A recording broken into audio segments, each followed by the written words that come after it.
আলাইকুম। আসি এম খান সাথে। আজকে যাত্রী চাপ এতই বেশি যে বরিশালের তিনটি লঞ্চ, কুয়াকাটা 2, সুন্দরবন 16 এবং এম খান 7 তিনটি লঞ্চে হচ্ছে ঘাট প্লেস করার জায়গা পায়নি, যার ফলে অন্যান্য লঞ্চগুলোর পেছনে তাদেরকে ঘাট দিতে হয়েছে।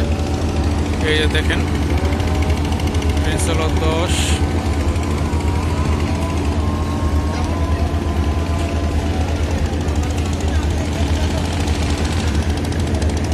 মানুষ ট্রলারে করে লঞ্চে উঠতেছে। আজকে বরিশালের উদ্দেশ্যে প্রায় সকল লঞ্চই দেখা যাচ্ছে। সদরঘাটে রয়েছে, অ্যাডভেঞ্চার রয়েছে, পারাবত রয়েছে, আছে সুন্দরবনের 2, সুন্দরবন 16 এবং 10, আছে কুয়াকাটা, মানাবী, আওলাদ, কীর্তনখোলা, শুভরাজ।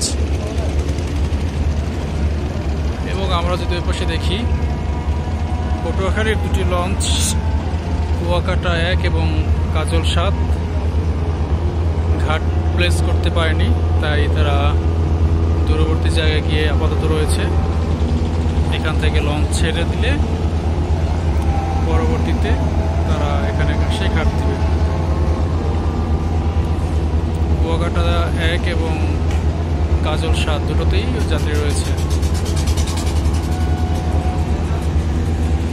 সুন্দরবন 16-তে ছিলাম, অনেক কষ্টে বৃষ্টির মধ্যে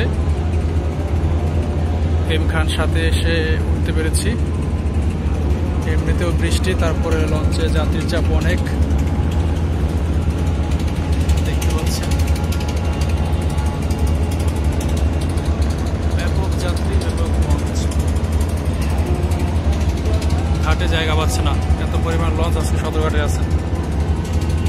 আর একটু সামনে গিয়ে যদি আমরা দেখতে পাই তাহলে দেখতে পাবো যাত্রীর অবস্থা কেমন। ছাদে পর্যন্ত যাত্রী চলে আসছে এই বৃষ্টির মধ্যেও। আপনাকে সামনে গিয়ে দেখাচ্ছি।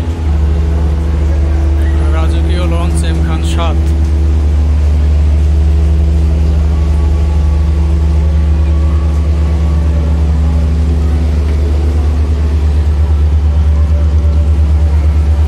দেখুন যাত্রীদের অবস্থা, একদম ছাদের উপরে বৃষ্টির মধ্যে আছে যাত্রী।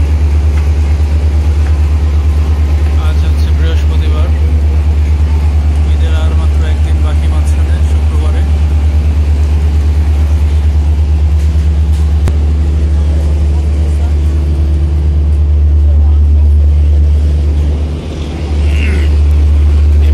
সামনে দেখা ভিউ, ইতালি 5 পুরো ডান দিকে টেপে গিয়েছে। পটুয়াখালী রয়েছে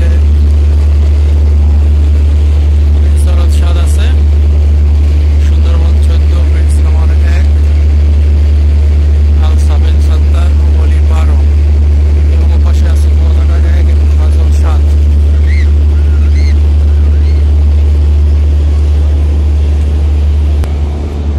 বরিশালের জন্য রয়েছে প্রিন্স আওলাদ 10 আছে,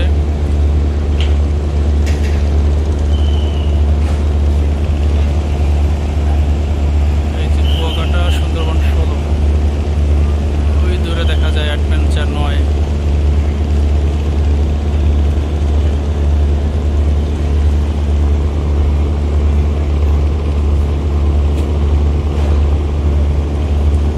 আজকে বরিশালের উদ্দেশ্যে যায় মোট 12টি লঞ্চ।